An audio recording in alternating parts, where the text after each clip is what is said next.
Hello, everyone. Hello, hello, hello.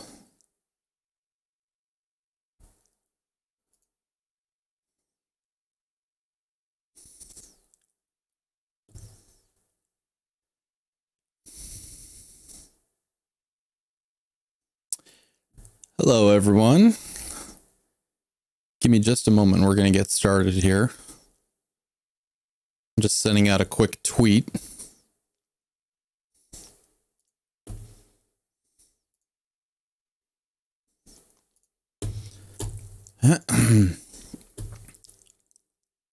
Also, if you guys are interested in seeing me live, I normally stream on Twitch, so that's usually the best place to see me.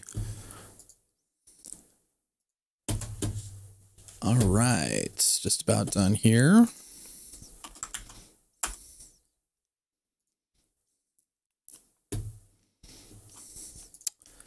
Okay. Let's get some ambience going on here. Just got done with my own Halloween festivities. Went to go see Justin Wang's band play tonight. That was pretty cool.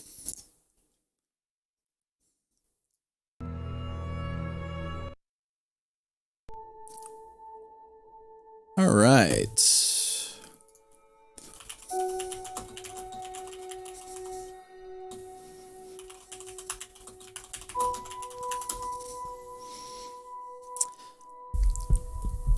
Thank you so much. Really appreciate that.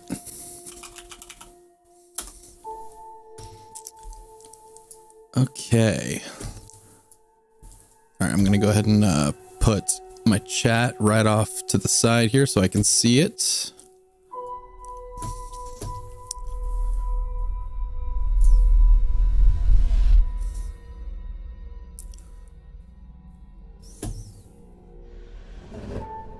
So it's kind of a long story.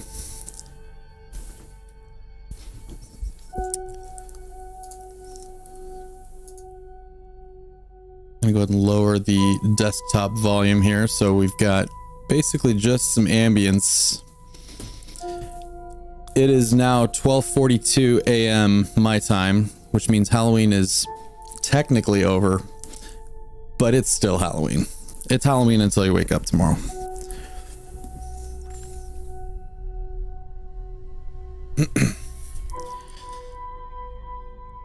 All right, here we go. Let me change this to night mode here.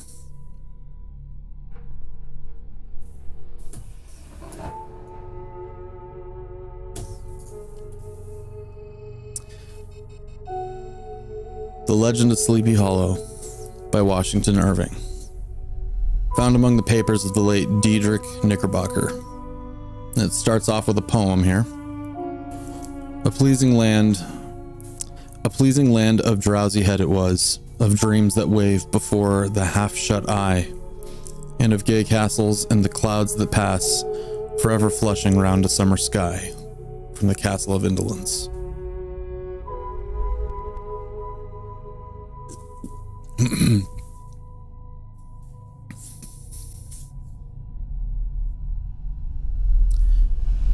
In the bosom of one of those spacious coves which indent the eastern shore of the Hudson, at that broad expansion of the river denominated by the ancient Dutch navigators the Tappan Zee, and where they always prudently shortened sail and implored the protection of St. Nicholas when they crossed, there lies a small market town or rural port, which by some is called Greensburg, but which is more generally and properly known by the name of Tarrytown. This name was given, we are told, in former days by the good housewives of the adjacent country, from the inveterate propensity of their husbands to linger about the village tavern on market days. Be that as it may, I do not vouch for the fact, but merely advert to it, for the sake of being precise and authentic. Not far from this village, perhaps about 2 miles, there is a little valley, or rather lap of land among high hills, which is one of the quietest places in the whole world. A small brook glides through it, with just murmur enough to lull one to repose, and the occasional whistle of a quail or tapping of a woodpecker is almost the only sound that ever breaks in upon the uniform tranquility. I recollect that when a stripling, my first exploit in a squirrel shooting was in a grove of tall walnut trees that shades one side of the valley. I had wandered into it at noontime, when all nature is peculiarly quiet, and was startled by the roar of my own gun as it broke the Sabbath stillness around, and was prolonged and reverberated by the angry echoes. If ever I should wish for a retreat whither I might steal from the world and its distractions, and dream quietly away the remnant of a troubled life, I know of none more promising than this little valley. From the listless repose of the place, and the peculiar character of its inhabitants, who are the descendants from the original Dutch settlers, this sequestered glen has long been known by the name of Sleepy Hollow, and its rustic lads are called the Sleepy Hollow Boys throughout all the neighboring country. A drowsy, dreamy influence seems to hang over the land and to pervade the very atmosphere. Some say that the place is bewitched by a high German doctor during the early days of the settlement. Others, that an old Indian chief, the prophet or wizard of his tribe, held his powwows there before the country was discovered by Master Hendrik Hudson. Certain it is, the place still continues under the sway of some witching power that holds a spell over the minds of the good people, causing them to walk in a continual reverie. They're given to all kinds of marvelous beliefs, are subject to trances and visions, and frequently see strange sights, and hear music and voices in the air. The whole neighborhood abounds with local tales, haunted spots, and twilight superstitions. Stars shoot and meteors glare oftener across the valley than in any other part of the country, and the nightmare, with her whole ninefold, seems to make it the favorite scene of her gambols. The dominant spirit, however, that haunts this enchanted region, and seems to be commander-in-chief of all the powers of the air, is the apparition of a figure on horseback without a head. It is said by some to be the ghost of a Hessian trooper, whose head has been carried away by a cannonball in some nameless battle during the Revolutionary War, and who is ever and anon seen by the country folk hurrying along in the gloom of night, as if on the wings of the wind. His haunts are not confined to the valley, but extends at times to the adjacent roads, and especially to the vicinity of a church at no great distance. Indeed, certain of the most authentic historians of those parts, who have been careful in collecting and collating the floating facts concerning this specter, allege that the body of the trooper, having been buried in the churchyard, the ghost rides forth to the scene of a battle in nightly quest of his head, and that the rushing speed with which he sometimes passes along the hollow, like a midnight blast, is owing to his being belated and in a hurry to get back to the churchyard before daybreak. Such is the general purport of this legendary superstition, which has furnished materials for many a wild story in that region of shadows, and the specter is known at all the country firesides by the name of the Headless Horseman of Sleepy Hollow. It is remarkable that the visionary propensity I have mentioned is not confined to the native inhabitants of the valley, but is unconsciously imbibed by every one who resides there for a time. However wide awake they may have been before they entered that sleepy region, they are sure, in a little time, to inhale the witching influence of the air, and begin to grow imaginative, to dream dreams, and see apparitions. I mention this peaceful spot with all possible laud, for it is in such little retired Dutch valleys found here and there embosomed in the great state of New York that population, manners, and customs remain fixed, while the great torrent of migration and improvement which is making such incessant changes in other parts of the restless country sweeps by them unobserved.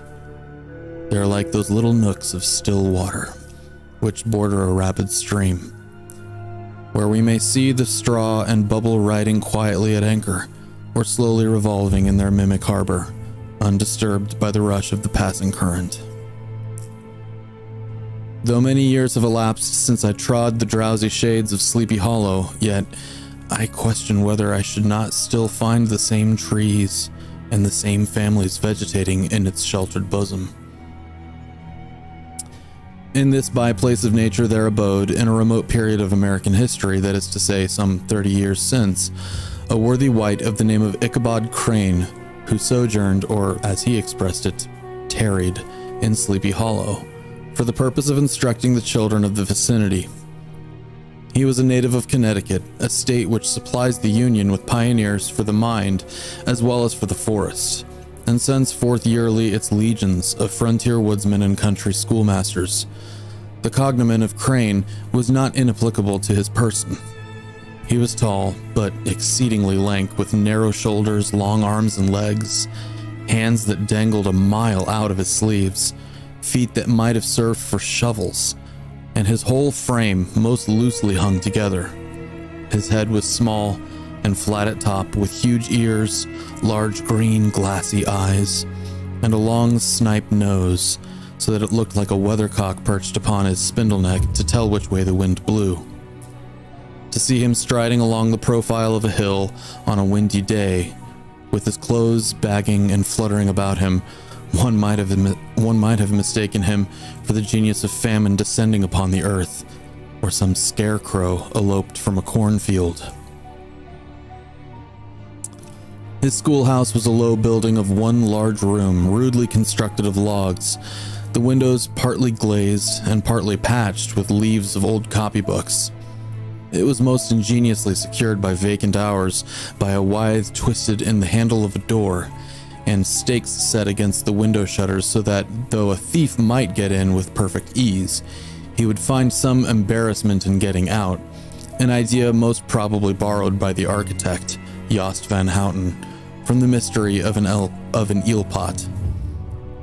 The schoolhouse stood in a rather lonely but pleasant situation, just at the foot of a woody hill, with a brook running close by and a formidable birch tree growing at one end of it.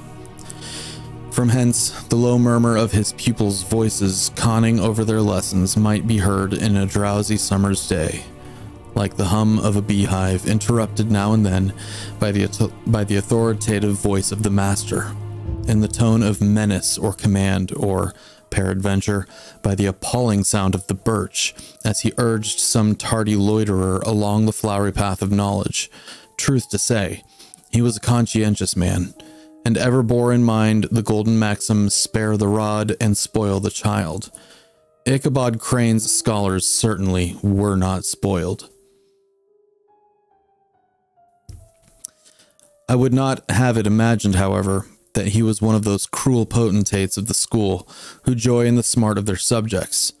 On the contrary, he administered justice with discrimination rather than severity, taking the burden off the backs of the weak and laying it on those of the strong. Your mere puny stripling that winced at the least flourish of the rod was passed by with indulgence. But the claims of justice were satisfied by inflicting a double portion on some little tough, wrong-headed, broad-skirted Dutch urchin, who skulked and swelled and grew dogged and sullen beneath the birch. All this he called doing his duty by their parents, and he never inflicted a chastisement without following it by the assurance, so consolatory to the smarting urchin, that, quote, he would remember it and thank him for the longest day that he had yet to live, unquote.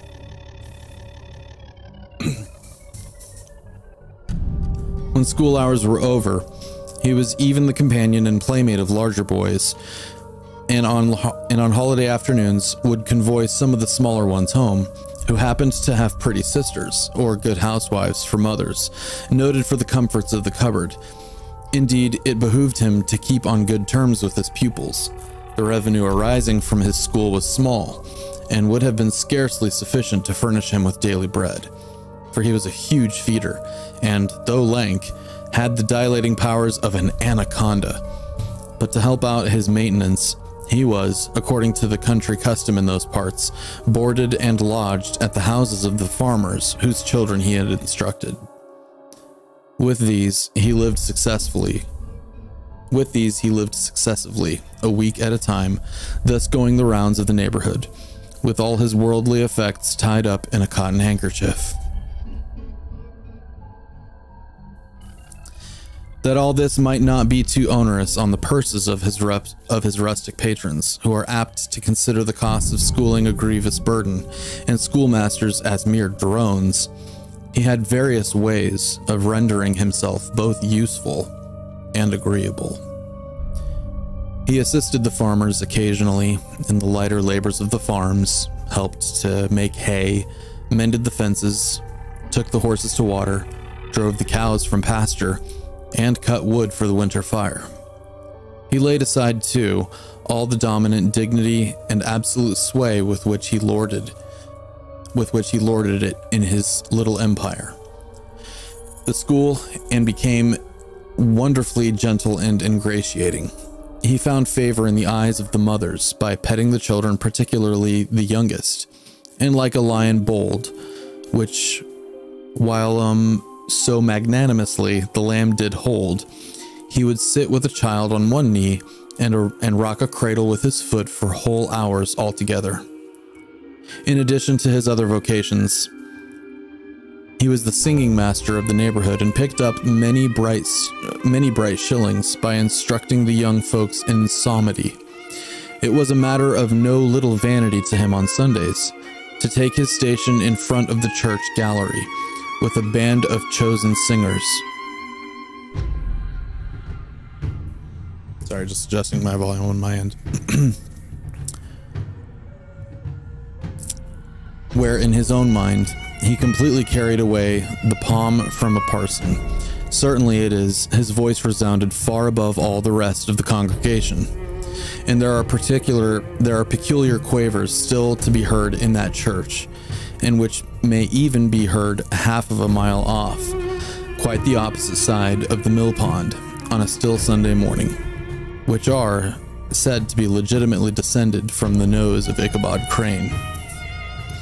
Thus, by diverse little makeshifts, in that ingenious way which is commonly denominated by hook and by crook, the worthy pedagogue got on tolerably enough, and was thought by all who understood nothing of the labor of headwork to have a wonderfully easy life of it. The schoolmaster is generally a man of some importance in the female circle of a rural neighborhood, being considered a kind of idle, gentlemanlike personage of vastly superior taste and accomplishments to the rough country swains, and indeed inferior in learning only to the parson. His appearance, therefore, is apt to occasion some little stir at the tea table of a farmhouse, and the addition of a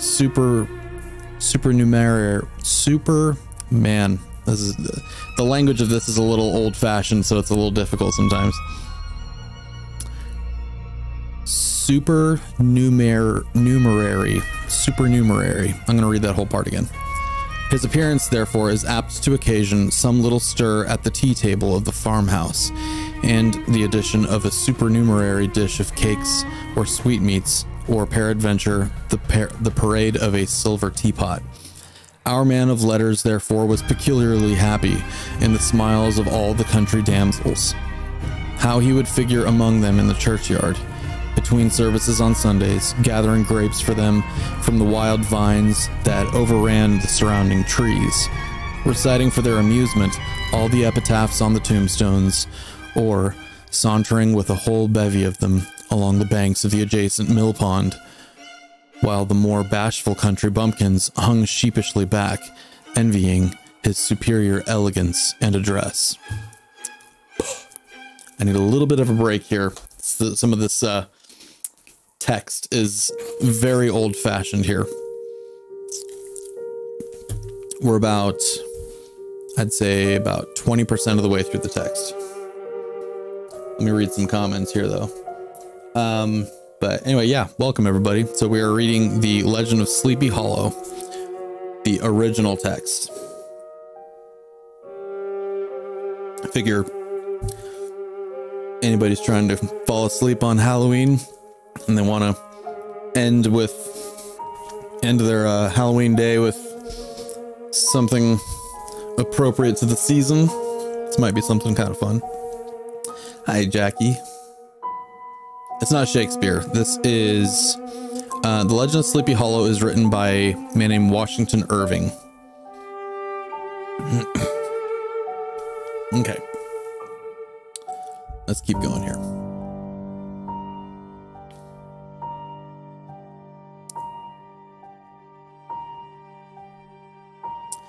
From his half-itinerant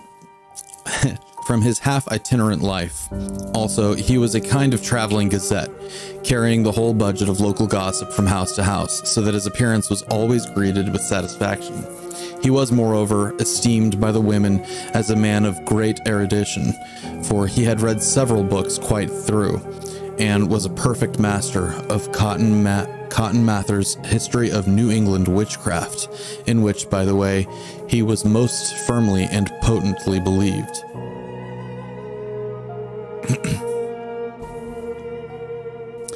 He was, in fact, an odd mixture of small shrewdness and simple credulity.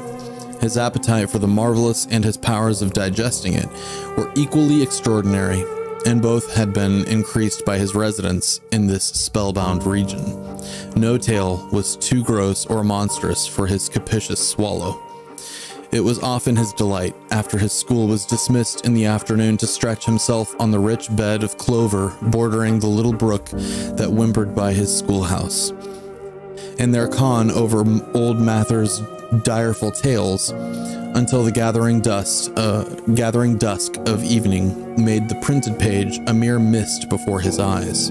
Then, as he wended his way by swamp and stream and awful woodland to the farmhouse where he happened to be quartered, every sound of nature at the witching hour fluttered his excited imagination.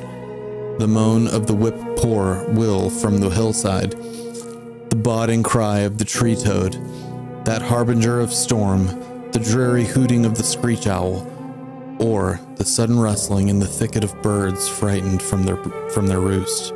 The fireflies, too, which sparkled most vividly in the darkest places now and then startled him, as one of uncommon brightness would stream across his path, and if by chance a huge blockhead of a beetle came whinging his blundering flight against him, the poor varlet was ready to give up the ghost, with the idea that he was struck with a witch's token.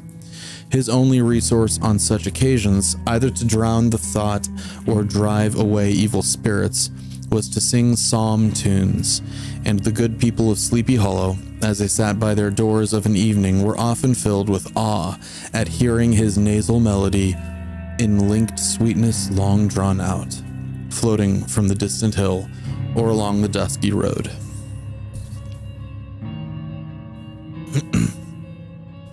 Another of his sources of fearful pleasure was to pass along winter evenings with the old Dutch wives, as they sat spinning by the fire, with a row of apples roasting and spluttering along the hearth, and listen to their marvelous tales of ghosts and goblins, and haunted fields, and haunted brooks, and haunted bridges, and haunted houses, and particularly of the Headless Horseman, or Galloping Hessian of the Hollow, as they sometimes called him.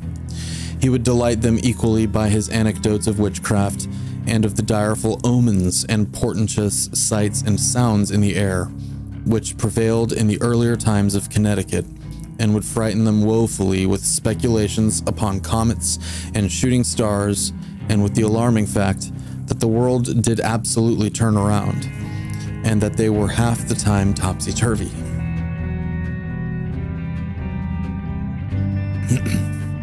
But if there was a pleasure in all of this, while snugly cuddling in the chimney corner of a chamber that was all of a ruddy glow from the crackling wood fire, and where, of course, no specter dared to show its face, it was dearly purchased by the terrors of his subsequent walk homewards, What fearful shapes and shadows beset his path amidst the dim and ghastly glare of a snowy night? With what wistful look did he eye every trembling ray of light streaming across the waste fields from some distant window? How often was he appalled by some shrub covered with snow, which, like a sheeted specter, beset his very path? How often did he shrink with curdling awe at the sound of his own steps on the frosty crust beneath his feet, and dread to look over his shoulder, lest he should behold some uncouth being tramping close behind him? And how often was he thrown into complete dismay by some rushing blast howling among the trees, in the idea that it was the galloping Hessian on one night of his nightly scourings. All these, however, were mere terrors of the night, phantoms of the mind that walk in darkness. And though he had seen many specters in his time, and been more than once beset by Satan in diverse shapes in his lowly perambulations, yet daylight put an end to all these evils, and he would have passed a pleasant life of it in despite of the devil and all his works, if his path had not been crossed by a being that causes more perplexity to mortal man than ghosts, goblins, and the whole race of witches put together, and that was a woman. Among the musical disciples who assembled one evening in each week to receive his instructions in psalmody was Katrina van Tassel, the daughter and only child of a substantial Dutch farmer. She was a blooming lass of fresh 18, plump as a partridge, ripe and melting and rosy-cheeked as one of her father's peaches.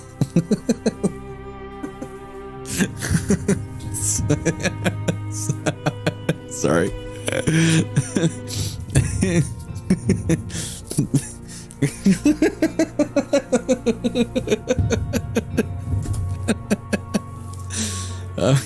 What? Sorry, it's just... Oh dear. Okay, I can do this.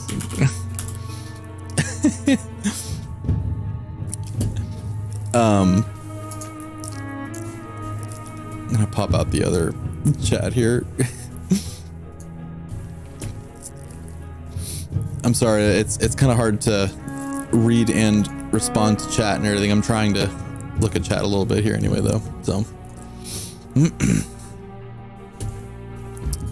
all right, I can do this. I'm gonna read that part again.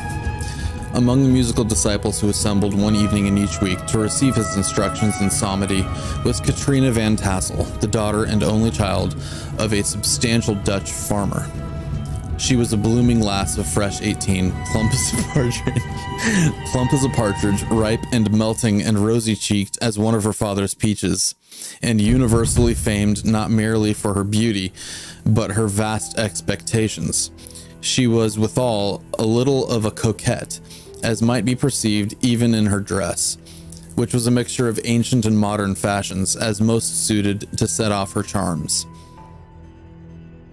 She wore the ornaments of pure yellow gold, which her great-great-grandmother had brought over from Sardam, the tempting stomacher of the olden time, and withal a provokingly short petticoat to display the prettiest foot and ankle in the country round. Dem ankles. Ichabod Crane had a soft and foolish heart towards the sex, and it was not to be wondered at all so tempting a morsel soon found favor in his eyes, more especially after he had visited her in her paternal mansion. Old Baltus von Tassel was a perfect picture of a thriving, contented, liberal-hearted farmer. He seldom, it is true, sent either his eyes or his thoughts beyond her in her paternal mansion,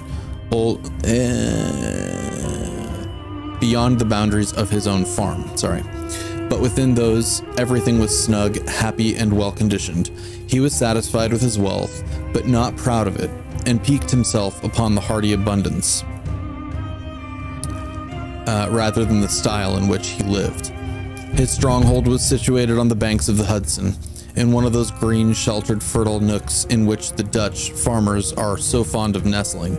A great elm tree spread its broad branches over it, at the foot of which bubbled up a spring of the softest and sweetest water, in a little well formed of a barrel, and then stole sparkling away through the grass to a neighboring brook that babbled along among alders and dwarf willows. Hard by the farmhouse was a vast barn that might have served for a church, every window and crevice of which seemed bursting forth with the treasures of the farm. The flail was busily resounding within it from morning to night. Swallows and martins skimmed twittering about the eaves, and rows of pigeons, some with one eye turned up, as if watching the weather, some with their heads under the wings or buried in their bosoms, and others swelling and cooing and bowing about their dames, were enjoying the sunshine on the roof. Sleek, unwieldy porkers were grunting in the repose and abundance of their pens, from whence sallied forth now and then troops of suckling pigs, as if to sniff the air. A stately squadron of snowy geese were riding in an adjoining pond, convoying whole fleets of ducks. Regiments of turkeys were gobbling through the farmyard, and guinea fowls fretting about it, like ill-tempered housewives, with their peevish, discontented cry. Before the barn door strutted the gallant cock, that pattern of a husband, a warrior, and a fine gentleman, clapping his burnished wings and crowing in the pride and gladness of his heart, sometimes tearing up the earth with his feet, and then generously calling his ever-hungry family of wives and children to enjoy the rich morsel with which he had discovered.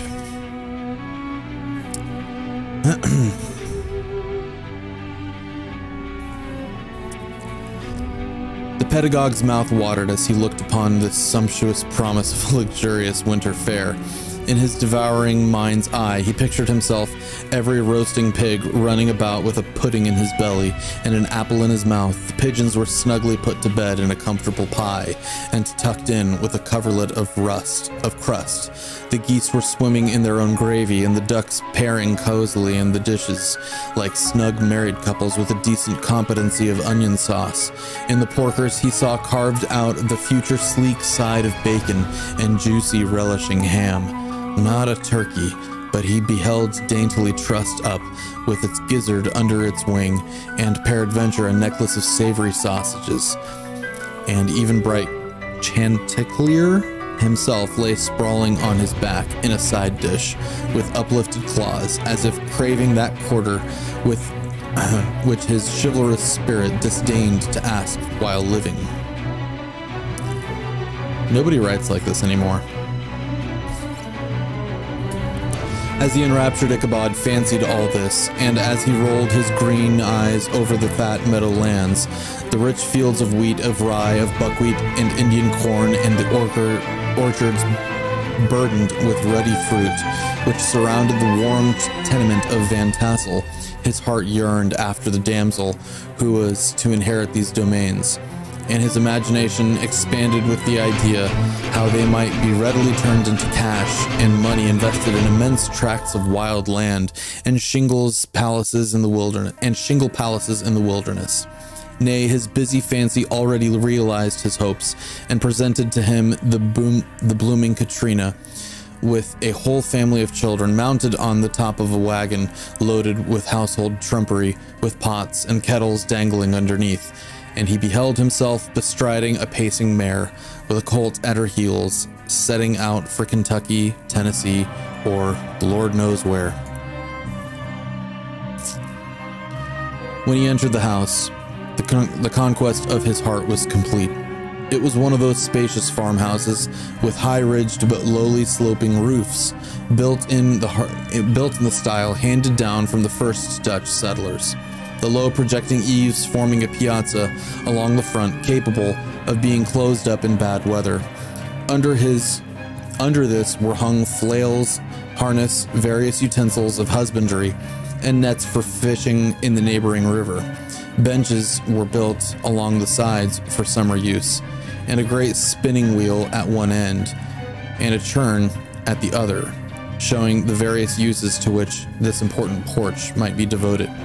From this piazza, the wondering Ichabod entered the hall, which formed the center of the mansion, and the place of usual residence. Here, rows of resplendent pewter, ranged on a long dresser, dazzled his eyes.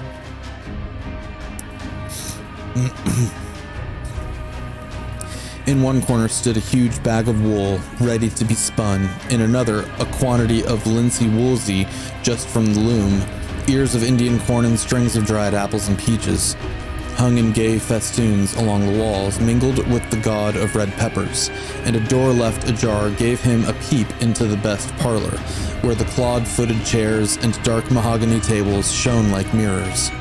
Andirons, with their accompanying shovel and tongs, glistened from their covert of asparagus tops. Man, it's tough. Mock oranges and conch shells decorated the mantelpiece. Strings of various colored bird eggs were suspended above it. A great ostrich egg was hung from the center of the room, and a corner cupboard, knowingly left open, displayed immense treasures of old silver and well-mended china. Music's intense. I will change it. I don't even hear the music right now. I just kind of had... Let me do this here. Spooky ambience. We'll just do like... This should be a little easier on the ears. There we go. Is that a little better?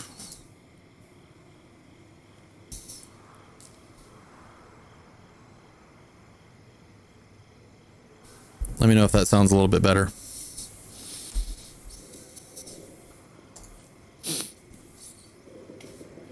Need a drink again.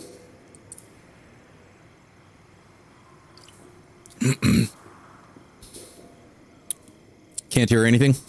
It should be just ambience. It's like the sounds of a cemetery, a Victorian ambience, spooky cemetery park. But you really can't hear it at all. I'm seeing an output on here.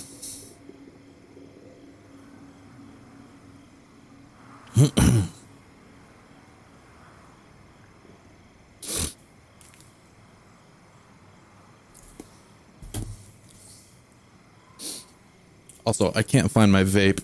It's driving me crazy.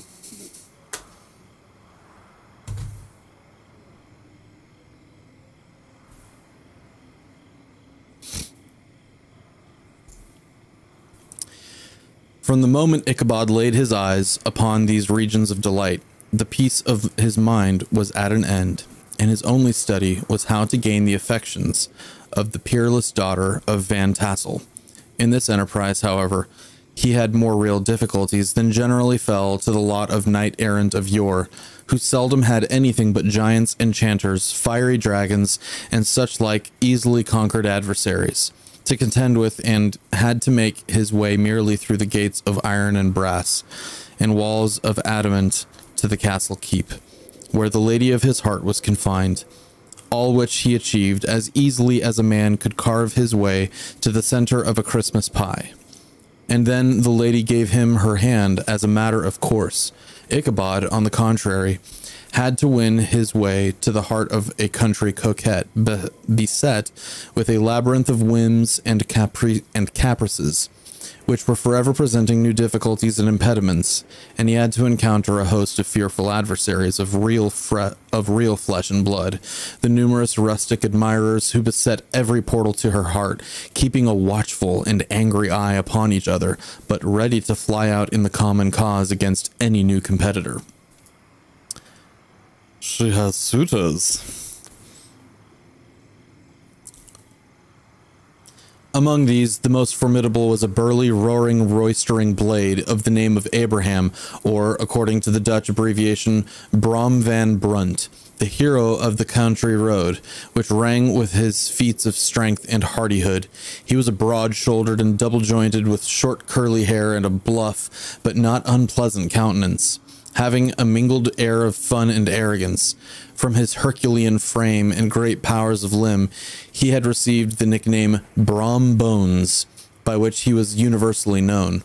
He was famed for great knowledge and skill in horsemanship, being as dexterous on horseback as a Tartar.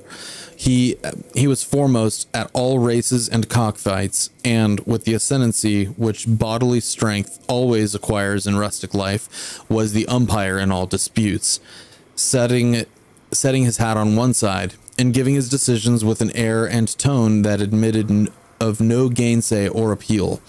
He was always ready for either a fight or a frolic, but had more mischief than ill will in his composition, and with his overbearing roughness there was a strong dash of waggish good humor at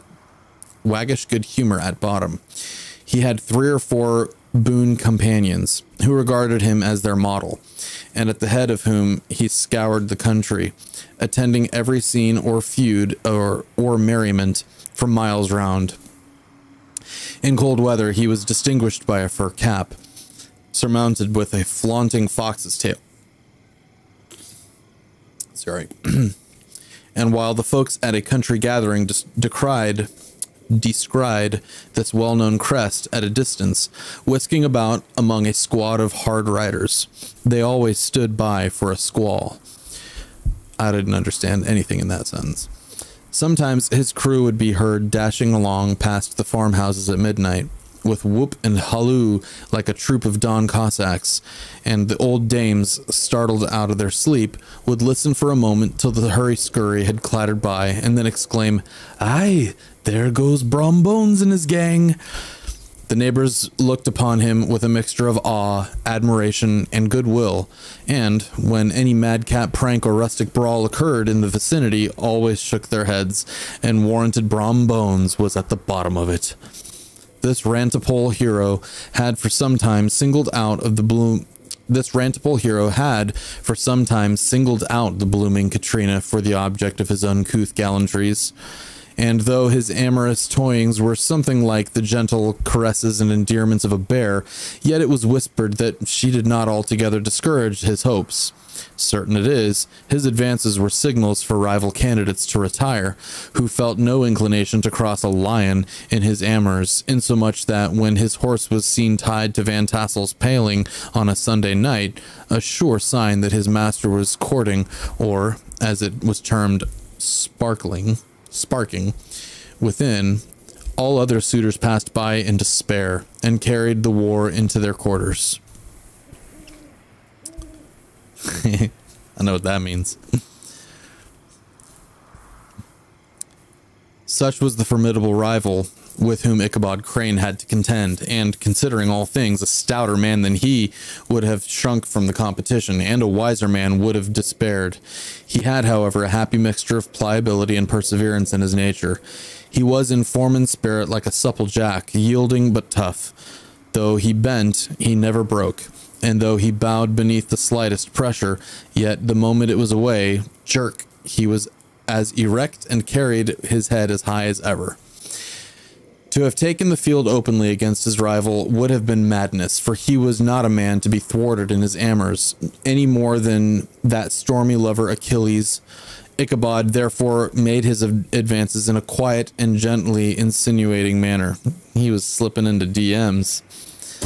Under cover of his character of singing master, he made frequent visits at the farmhouse. Not that he had anything to apprehend from the meddlesome interference of parents, which is so often a stumbling block in the path of lovers.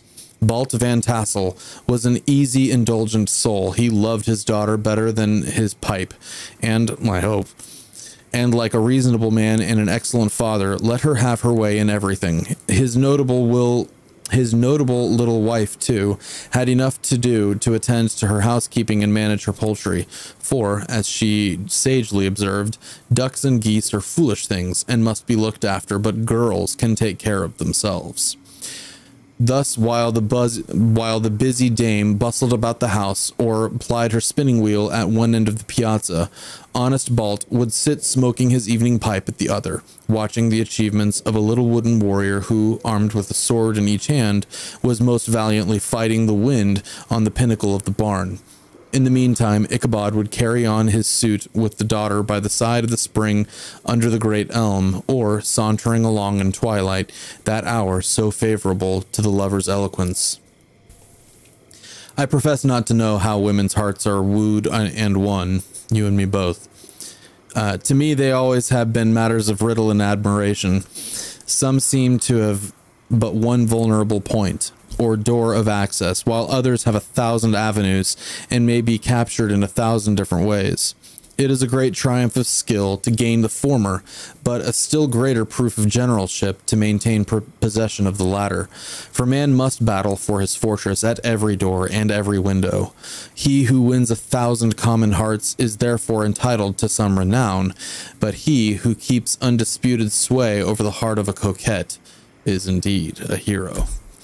Certain it is, this was not the case with the redoubtable Brom Bones, and from the moment Ichabod Crane made his advances, the interests of the former evidently declined. His horse was no longer seen tied to the palings on Sunday nights, and a deadly feud gradually arose between him and the preceptor of Sleepy Hollow. Brom, who had a degree of rough chivalry in his nature, would fain have carried matters to open warfare, and have settled their pretensions to the lady, according to the mode of those most concise and simple reasoners, the knights errant of yore, by single combat. But Ichabod was too conscious of the superior might of his adversary to enter the lists against him. He had overheard a boast of Bones that he would double the schoolmaster up and lay him on a shelf of his own schoolhouse, and he was too wary to give him an opportunity. There was something extremely provoking in his obstinately pacific system. It left Brom with no alternative but to draw upon the funds of rustic waggery in his disposition and to play off boorish practical jokes upon his rival. Ichabod became the object of whimsical persecution to Bones and his gang of rough riders. They harried his hitherto peaceful domains, smoked him out of his singing school by stopping up the chimney, broke into the schoolhouse at night in spite of his formidable fastenings of withe and window stakes, and turned everything topsy-turvy, so that the poor schoolmaster began to think all the witches in the country held their meetings there. But what was still more annoying, Brom took all opportunities of turning him into ridicule in presence of his mistress, and had a scoundrel dog whom he taught to whine in the most ludicrous manner, and introduced as a rival of Ichabod's to instruct her in psalmody. In his way, matters went on for some time, without producing any material effect on the relative situations of the contending powers. On a fine autumnal afternoon, Ichabod, in pensive mood, sat enthroned on the lofty stool from whence he usually watched all the concerns of his little literary realm. In his hand he swayed a ferule, that scepter of despotic power.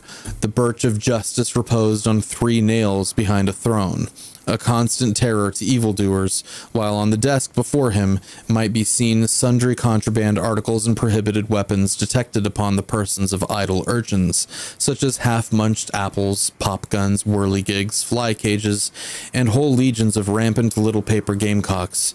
Apparently, there had been some appalling act of justice recently inflicted, for his scholars were all busily intent upon their books, or slyly whispering behind them, with one eye kept upon the master, and a kind of buzzing stillness reigned throughout the schoolroom. It was suddenly interrupted by the appearance of old-timey words here, by the appearance of a Negro in tow-cloth jacket and trousers, a round-crowned fragment of a hat, like the cap of Mercury, and mounted on the back of a ragged, wild, half-broken colt, which he managed with a rope of way of halter. He came chattering up to the school door with an invitation to Ichabod to attend a merrymaking or quilting frolic, to be held that evening at Mynheer Van Tassel's. And having delivered his message with that air of importance and effort at fine language, which a Negro is apt to display on petty embassies of the kind, he dashed over the brook and was seen scampering away up the hollow, full of importance and hurry of his mission. Yeah, I agree. Trashing a school is probably not the most Chad move. All was now bustle and hubbub in the late quiet schoolroom. The scholars were hurried through their lessons without stopping at trifles. Those who were nimble skipped over half with impunity, and those who were tardy had a smart application now and then in the rear to quicken their speed or help them over a tall word. Books were flung aside without being put away on the shelves, inkstands were overturned, benches thrown down, and the whole school was turned loose an hour before the usual time, bursting forth like a legion of young imps, yelping and racketing about the green in joy at their early emancipation. The gallant Ichabod now spent at least an extra half hour at his toilet, brushing and furbishing up his best, and indeed only suit of rusty black, and arranging his locks by a bit of broken looking glass that hung up in the schoolhouse. That he might make his appearance before his mistress in the style of a cavalier, he borrowed a horse from the farmer with whom he was domiciliated, a clerical Dutchman of the name of Hans van Ripper, and, thus gallantly mounted, issued forth like a knight-errant in quest of adventures. But it is meet I should, in the true spirit of romantic story, give some account of the looks and equipments of my hero and his steed. The animal he bestrode was a broken-down plough horse that had outlived almost everything but its viciousness. He was gaunt and shagged, with a ewe neck and a head like a hammer. His rusty mane and tail were tangled and knotted with burrs.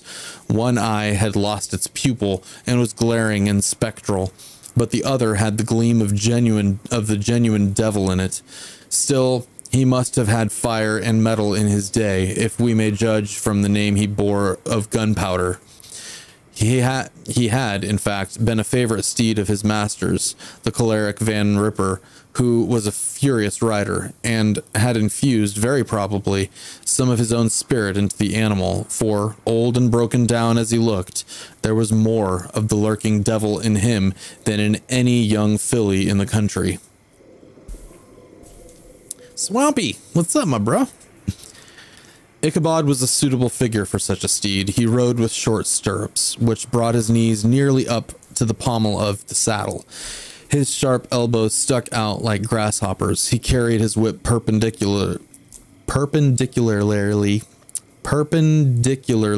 in his hand like a scepter, and his horse jogged on. The motion of his arms was not unlike the flapping of a pair of wings. A small wool hat rested upon the top of his nose, for so his scanty strip of forehead might be called, and the skirts of his black coat fluttered out almost to the horse's tail. Such was the appearance of Ichabod and his steed as they shambled out of the gates of Hans Van Ripper, and it was altogether such an apparition as is seldom to be met in broad daylight. I'm having a tough time. One more break here. Let me just take a quick drink.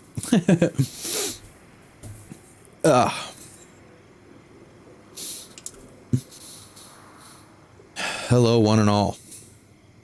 Hope you're all having a wonderful Halloween evening. And if all you're doing is having this on in the background as you fall asleep tonight, that's totally fine too.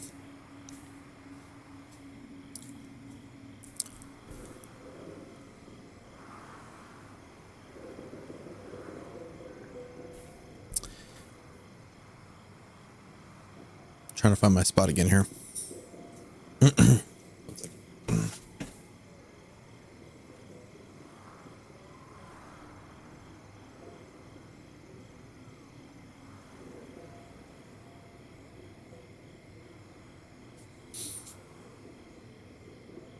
I really wish I had my vape.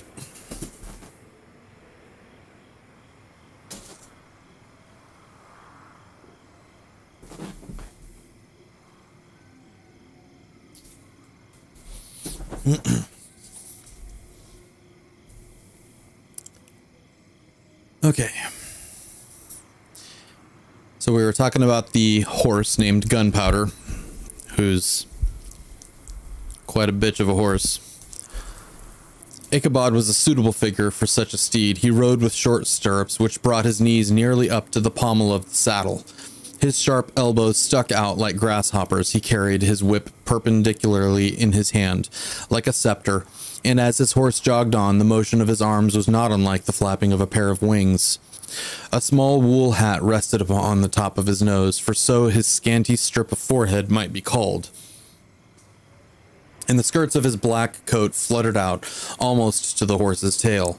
Such was the appearance of Ichabod and his steed as they shambled out of the gates of Hans van Ripper, and it was altogether such an apparition as is seldom to be met with in broad daylight.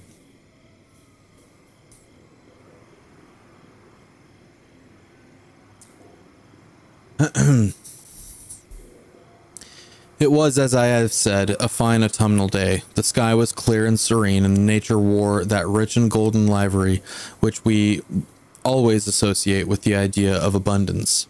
The forests had put on their sober brown and yellow, while some trees of the tenderer kind had been nipped by the frosts into brilliant dyes of orange, purple, and scarlet. Streaming files of wild ducks began to make their appearance high in the air. The bark of the squirrel might be heard from the groves of beech and hickory nuts, and the pensive whistle of the quail at intervals from the neighboring stubble field. The small birds were taking their farewell banquets. In the fullness of their revelry, they fluttered, chirping and frolicking from bush to bush and tree to tree, capricious from the very profusion and variety around them. There was the honest cock robin, the favorite game of stripling sportsmen, with its loud querulous note. I don't know any of these words. With its loud querulous note, and the twittering blackbirds flying in sable clouds, and the golden-winged woodpecker with his crimson nest, his broad black gorget and splendid plumage, and the cedar bird with its red-tipped wings and yellow-tipped tail, and its little Montero cap of feathers, and the blue jay, that noisy coxcomb, in his gay light blue coat and white underclothes, screaming and chattering, nodding and bobbing and bowing, and pretending to be on good terms with every songster of the grove.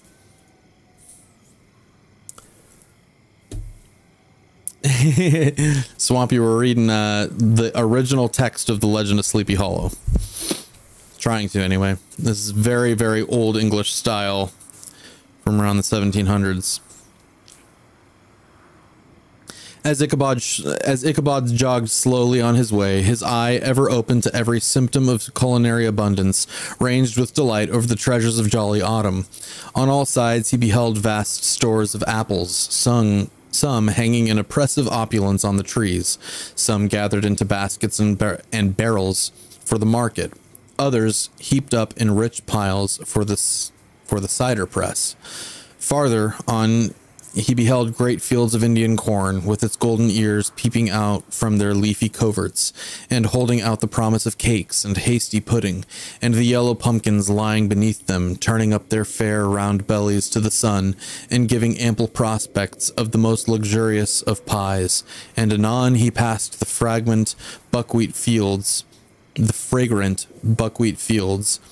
breathing the odor of the beehive, and as he beheld them, soft anticipations stole over his mind of dainty slapjacks, well buttered and garnished with honey or treacle by the delicate little dimpled hand of Katrina Van Tassel.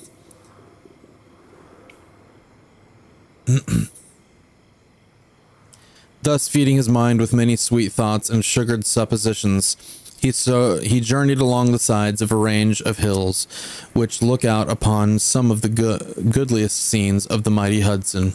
The sun gradually wheeled his broad disk down the west. The wide bosom of the Tappan Zee lay motionless and glassy, excepting that here and there a gentle undulation waved and prolonged the blue shadow of the distant mountain. A few amber clouds floated away in the sky without a breath of air to move them. The horizon was of a fine golden tint, changing gradually into a pure apple green, and from that into a deep blue of the mid-heaven. A slanting ray lingered on the woody crests of the precipices that overhung some parts of the river, giving greater depth to the dark gray and purple of their rocky sides. A sloop was loitering in the distance, dropping slowly down with the tide, her sail hanging uselessly against the mast, and as the reflection of the sky gleamed along the still water, it seemed as if the vessel was suspended in air. It was toward evening that Ichabod arrived at the castle of the Heer Van Tassel, which he found thronged with the pride and flower of the adjacent country. Old farmers, a spare, leathern-faced race, in homespun coats and breeches, blue stockings, huge shoes, and magnificent pewter buckles. Their brisk, withered little dames in close crimped caps, long-waisted show gowns, homespun petticoats with scissors and pincushions, and gay calico pockets hanging on the outside. Buxom lasses, almost as antiquated as their mothers, excepting where a straw hat, a fine ribbon, or perhaps a white frock, gave symptoms of city innovation. The sons, in short square-skirted coats, with rows of stupendous brass buttons, and their hair generally queued in the fashion of the times, especially if they could procure an eel skin for the purpose, it having been esteemed throughout the country as a potent nourisher and strengthener of the hair. Brom Bones, however, was the hero of the scene, having come to the gathering on his favorite steed, Daredevil, a creature, like himself, full of mettle and mischief, and which no one but himself could manage. He was, in fact, noted for preferring vicious animals, given to all kinds of tricks which kept the rider in constant risk of his neck, for he had a tractable, well-broken horse as unworthy of a lad of spirit. Fain would I pause to dwell upon the world of charms that burst upon the enraptured gaze of my hero as he entered the state parlor of Van Tassel's mansion, not those of the bevy of buxom lasses with their luxurious display of red and white, but the ample charms of a genuine Dutch country tea table in the sumptuous time of autumn. Such heaped upon platters of cakes of various and almost indescribable kinds, known only to experienced Dutch housewives. There was the dowdy donut, the tender olie koek, and the crisp and crumbling cruller, sweet cakes and short cakes, ginger cakes and honey cakes, and the whole family of cakes. And then there were apple pies, and peach pies and pumpkin pies, besides slices of ham and smoked beef, and moreover delectable dishes of preserved plums and peaches and pears and quinces, not to mention broiled shad and roasted chickens, together with bowls of milk and cream, all mingled higgledy-piggledy, pretty much as I have enumerated them, with the motherly teapot sending up its clouds of vapor from the midst. Heaven bless the mark! I want breath and time to discuss this banquet as it deserves, and am too eager to get on with my story. Happily, Ichabod Crane was not in so great a hurry as his historian, but did ample justice to every dainty. He was a kind and thankful creature, whose heart dilated in proportion as his skin was filled with good cheer, and whose spirits rose with eating, as some men's do with drink. He could not help, too, rolling his large eyes round him as he ate, and chuckling with the possibility that he might one day be lord of all of this scene, but of almost unimaginable luxury and splendor. Then, he thought, how soon he'd turn his back upon his old schoolhouse, snap his fingers in the face of Hans Van Ripper and every other... not gonna say that. Every other undesirable, we'll say, patron, and kick any itinerant pedagogue out of the doors that should dare to call him comrade. Old Baltrus Van Tassel moved about among his guests with a face dilated with content and good humor, round and jolly as the harvest moon. His hospitable intentions were brief but expressive, being confined to a shake of the hand, a slap on the shoulder, a loud laugh, and a pressing invitation to fall to and help themselves. And now the sound of the music from the common room or hall summoned to the dance. The musician was an old gray-haired man who had been the itinerant orchestra of the neighborhood for more than half a century. His instrument was as old and battered as himself. The greater part of the time he scraped on 2 or 3 strings, accompanying every movement of the bow with a motion of the head, bowing almost to the ground and stamping with his foot whenever a fresh couple were to start. Ichabod prided himself upon his dancing as much as upon his vocal powers. Not a limb, not a fiber about him was idle, and to have seen his loosely hung frame in full motion and clattering about the room, you would have thought St. Vidius himself, that blessed patron of the dance, was figuring before you in person. He was the admiration of all the people there, who, having gathered of all ages and sizes from the farm and the neighborhood, stood forming a pyramid of shining faces at every door and window, gazing with delight at the scene, rolling their eyeballs and showing grinning rows of ivory from ear to ear. How could the flogger of urchins be otherwise than animated and joyous? The lady of his heart was his partner in the dance, and smiling graciously in reply to all his amorous oglings, while Brom Bones, sorely smitten with love and jealousy, sat brooding by himself in one corner. When the dance was at an end, Ichabod was attracted to a knot of the sager folks, who, with old Van Tassel, sat smoking at one end of the piazza, gossiping over former times, and drawing out long stories about the war.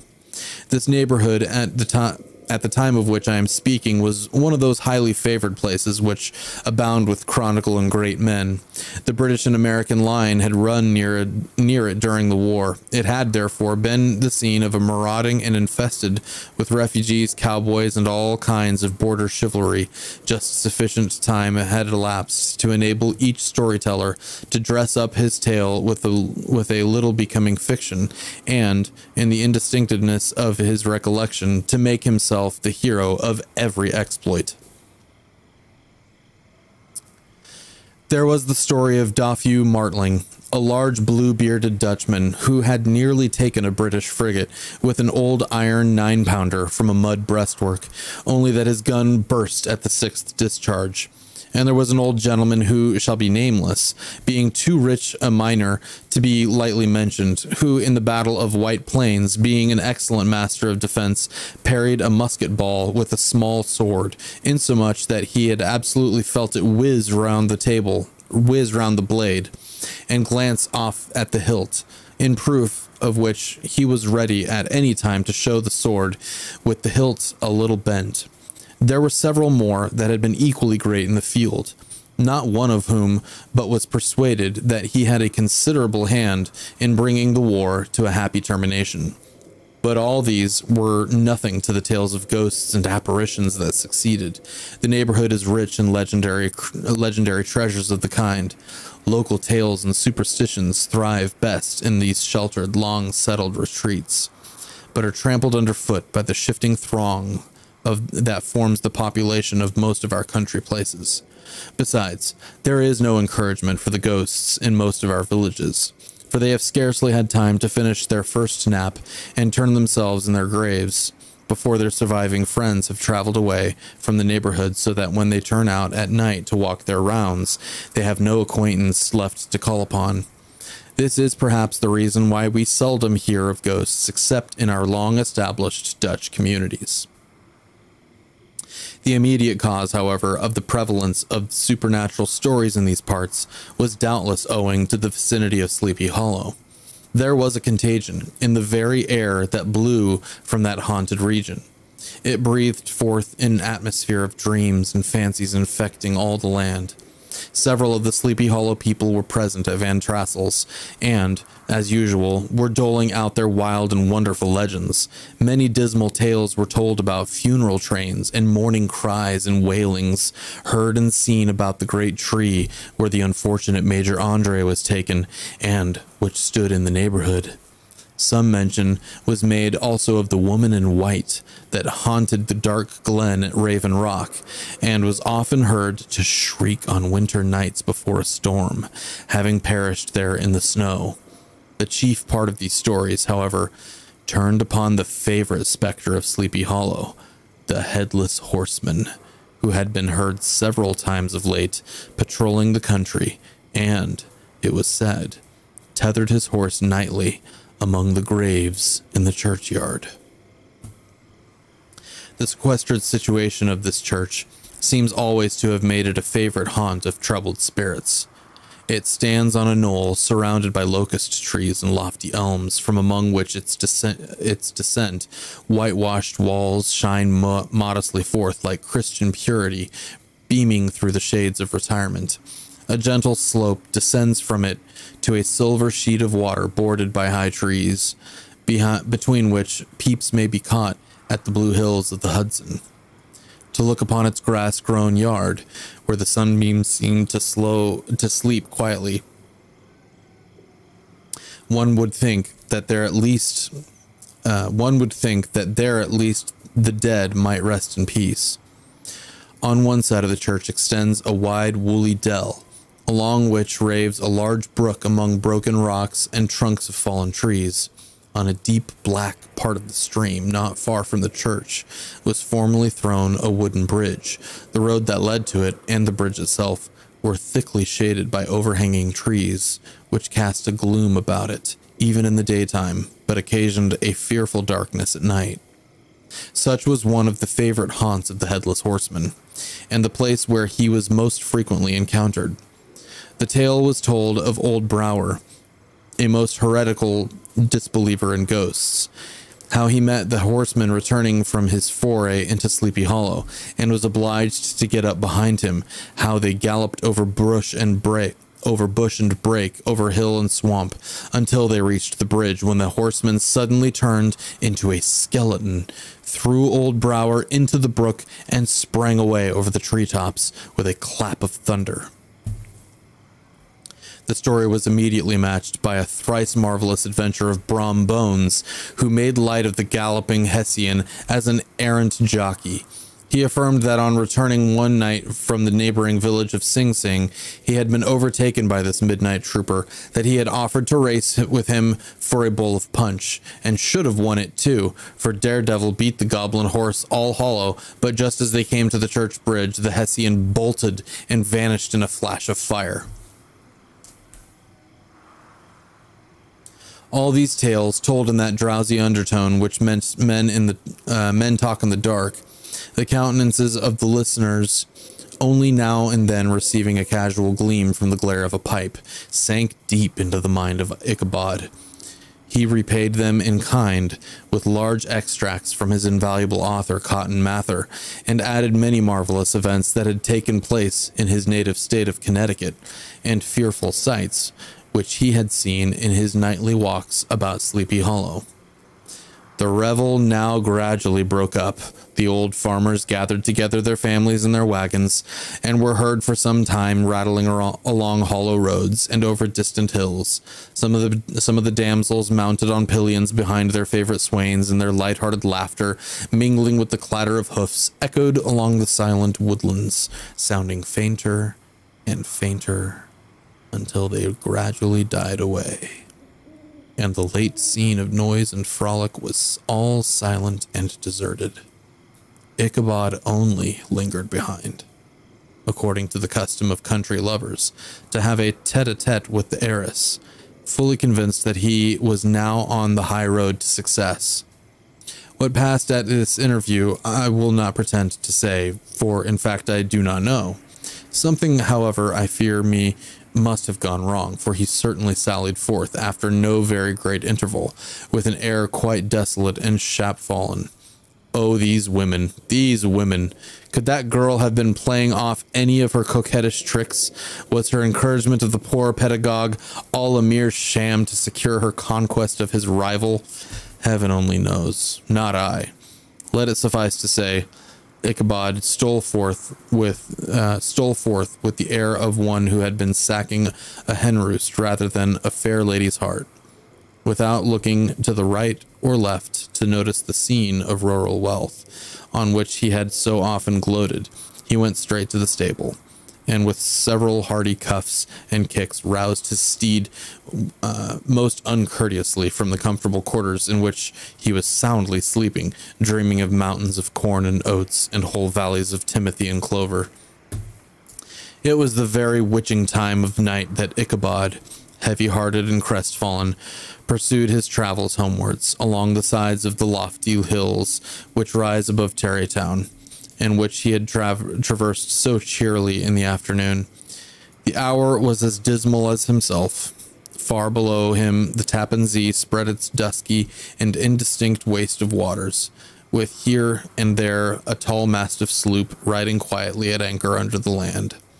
In the dead hush of midnight, he could even hear the barking of the watchdog from the opposite shore of the Hudson, but it was so vague and faint, as only to give an idea of his distance from this faithful companion of man. Now and then, too, the long-drawn crowing of a cock, accidentally awakened, would sound far, far off from some farmhouse away among the hills. But it was like a dreaming sound in his ear.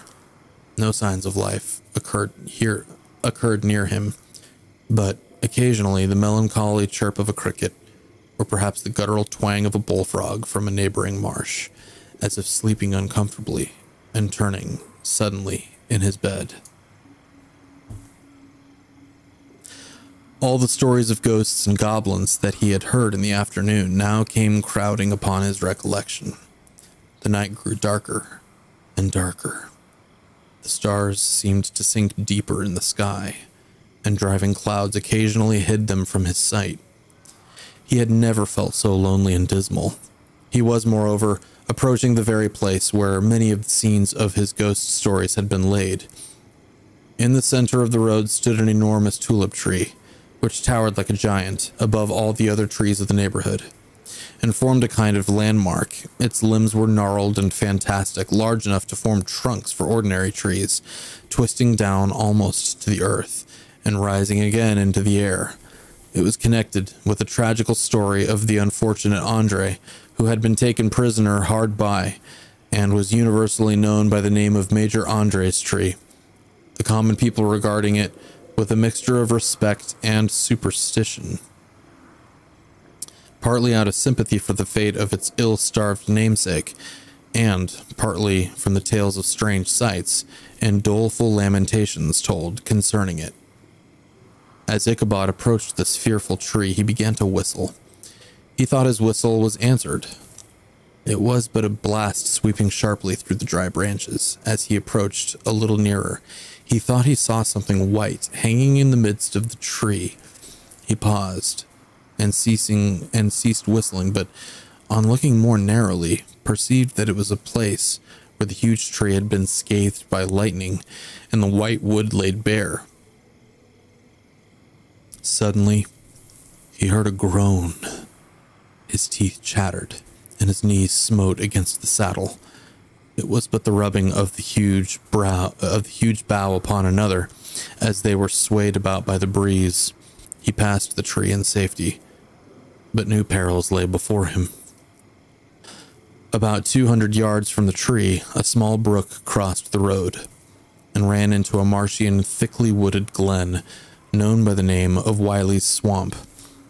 A few rough logs, laid side by side, served for a bridge over this stream. On that side of the road, where the brook entered the wood, a group of oaks and chestnuts, matted thick with wild grapevines, threw a cavernous gloom over it. To pass the bridge was the severest trial. It was at this identical spot that the unfortunate Andre was captured, and under the covert of these chestnuts and vines were the sturdy yeomen concealed who surprised him. This has ever since been considered a haunted stream, and fearful are the feelings of the schoolboy who has to pass it alone after the dark. As he approached the stream, his heart began to thump. He summoned up, however, all his resolution, gave his horse half a score of kicks in the ribs, and attempted to dash briskly across the bridge. But instead of starting forward, the perverse old animal made a lateral movement and ran broadside against the fence. Ichabod, whose fears increased with the delay, jerked the reins on the other side and kicked lustily with the contrary foot. It was all in vain. His steed started. It is true, but it was only to plunge to the opposite side of the road to a thicket of brambles and alder bushes. The schoolmaster now bestowed both whip and heel upon the starveling ribs of old Gunpowder, who dashed forward, snuffing and snorting, but came to a stand just by the bridge, with a suddenness that had nearly sent his rider sprawling over his head. Just at this moment, a plashy tramp by the side of the bridge caught the sensitive ear of Ichabod. In the dark shadow of the grove, on the margin of the brook, he beheld something huge, misshapen and towering. It stirred not, but seemed gathered up in the gloom like some gigantic monster ready to spring upon the traveler. The hair of the affrighted pedagogue rose upon his head in terror. What was to be done? To turn and fly was now too late, and besides, what chance was there of escaping ghost or goblin, if such it was, which could ride upon the wings of the wind? Summoning up therefore a show of courage, he demanded in stammering accents, "Who are you?" He received no reply. He repeated his demand in a still more agitated voice. Still, there was no answer. Once more he cudgeled the size of the inflexible gunpowder, and, shutting his eyes, broke forth with involuntary fervor into a psalm tune. Just then the shadowy object of alarm put itself in motion, and with a scramble and bound stood at once in the middle of the road. Though the night was dark and dismal, yet the form of the unknown might now in some degree be ascertained. He appeared to be a horseman of large dimensions, and mounted on a black horse of powerful frame. He made no offer of molestation or sociability, but kept aloof on one side of the road, jogging along on the blind spot of old Gunpowder, who had now got over his fright and waywardness. Ichabod, who had no relish for this strange midnight companion, and bethought himself of the adventure of Brom Bones with the galloping Hessian, now quickened his steed in hopes of leaving him behind. The stranger, however, quickened his horse to an equal pace. Ichabod pulled up and fell into a walk, thinking to lag behind, and the other did the same. His heart began to sink within him. He endeavored to resume his psalm tune, but his parched tongue clove to the roof of his mouth, and he could not utter a stave. There was something in the moody and dogged silence of this pertinacious companion that was mysterious and appalling. It was soon fearfully accounted for. On mounting a rising ground which brought the figure of his fellow traveler in relief against the sky, gigantic in height and muffled in a cloak, Ichabod was horror-struck on perceiving that he was headless. But his horror was still more increased on observing that the head, which should have rested on his shoulders, was carried before him on the pommel of his saddle. His terror rose to desperation.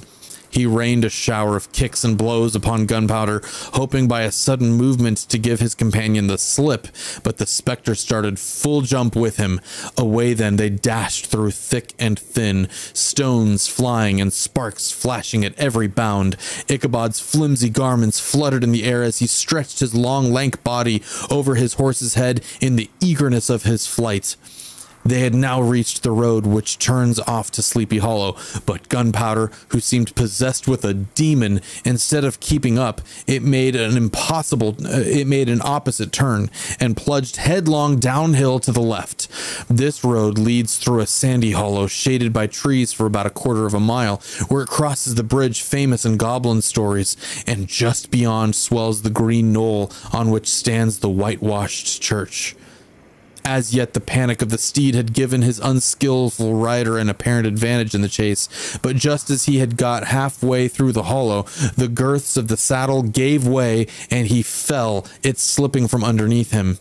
He seized it by the pommel and endeavored to hold it firm, but in vain, and had just the time to save himself by clasping old Gunpowder round the neck when the saddle fell to the earth, and he heard it trampled underfoot by his pursuer. For a moment the terror of Hans Van Ripper's wrath passed across his mind, for it was his Sunday saddle, but this was no time for petty fears. The goblin was hard on his haunches, and, unskillful rider that he was, he had much ado to maintain his seat, sometimes slipping on one side, sometimes on another, and sometimes jolted on a high ridge of his horse's backbone with a violence that he verily feared would cleave him asunder.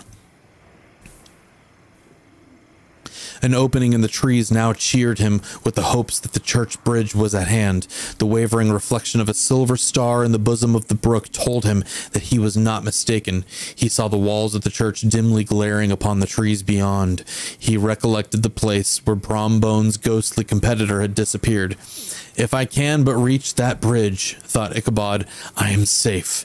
Just then he heard the black steed panting and blowing close behind him. He even fancied that he felt his hot breath. Another convulsive kick in the ribs, and old Gunpowder sprang upon the bridge. He thundered over the resounding planks. He gained the opposite side, and now Ichabod cast a look behind him to see if his pursuer would vanish. According to rule, in a flash of fire and brimstone. Just then he saw the goblin rising in his stirrups, and in the very act of hurling his head at him, Ichabod endeavored to dodge the horrible missile, but too late. It encountered his cranium with a tremendous crash. He was tumbled headlong into the dust, and Gunpowder, the black steed, and the goblin rider passed by like a whirlwind. The next morning, the old horse was found without his saddle, and with the bridle under his feet, soberly cropping the grass at his master's gate. Ichabod did not make his appearance at breakfast. Dinner hour came, but no Ichabod.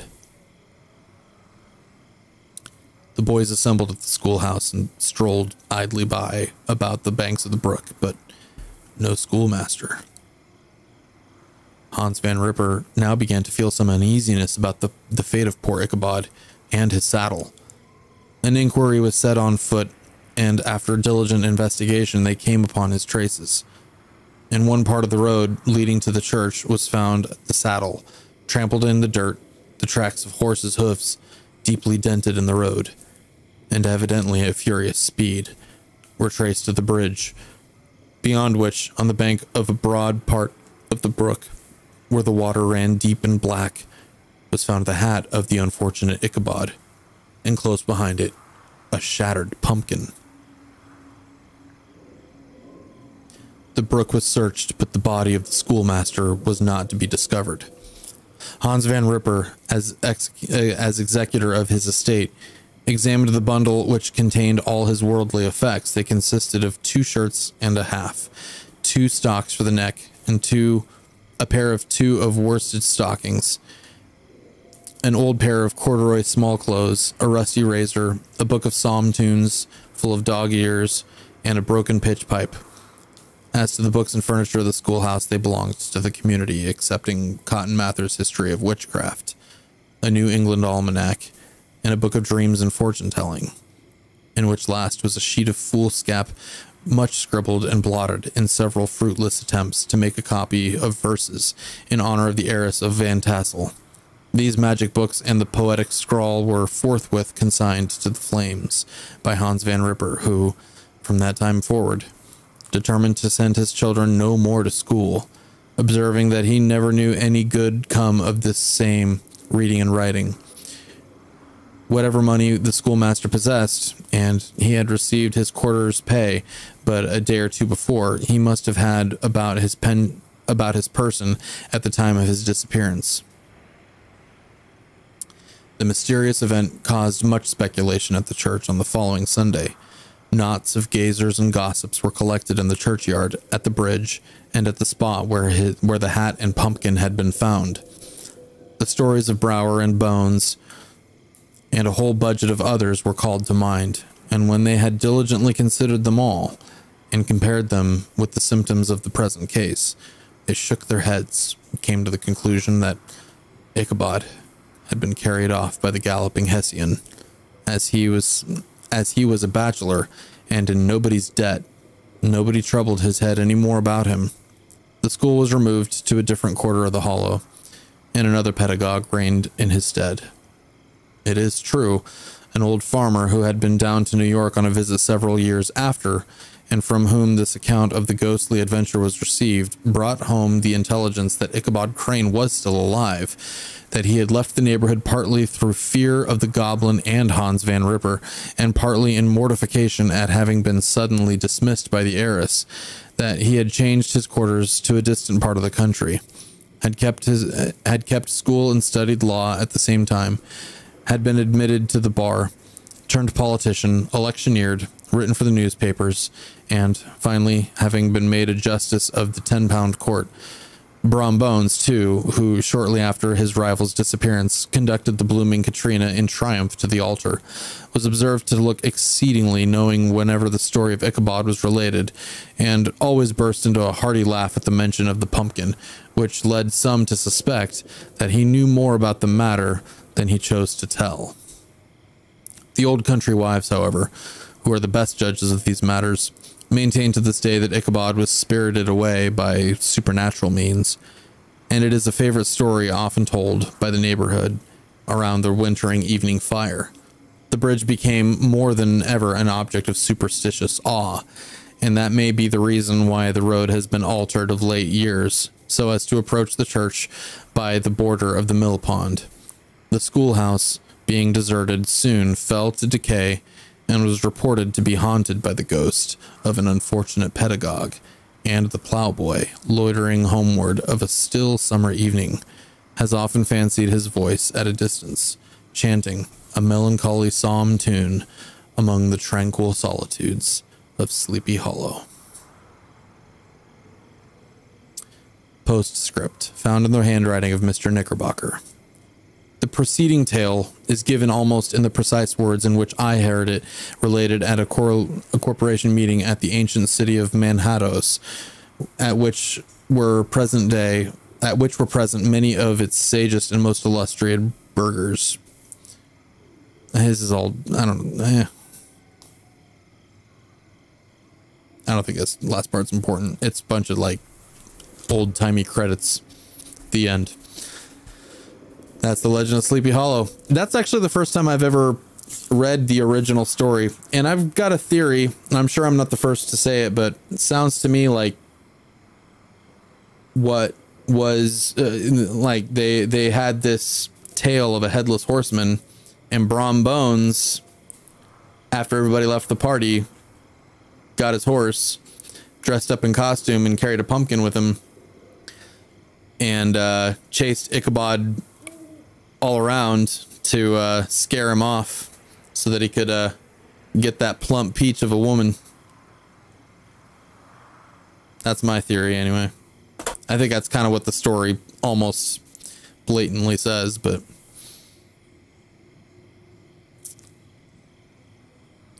it sounds like Ichabod Crane either died or became a politician. But yeah, it's an interesting story. It's got some really strange, well, strange to me anyway, just the wording of a lot of this. It's just, nobody writes like this anymore, and I don't read a whole lot of stuff that has this kind of language in it. So anyway, I just wanted to do this little stream to wish you all a happy Halloween, and thank you all for being here. I hope you all have a wonderful evening and a wonderful holiday season coming up. Until then, this is NightTalks, signing off.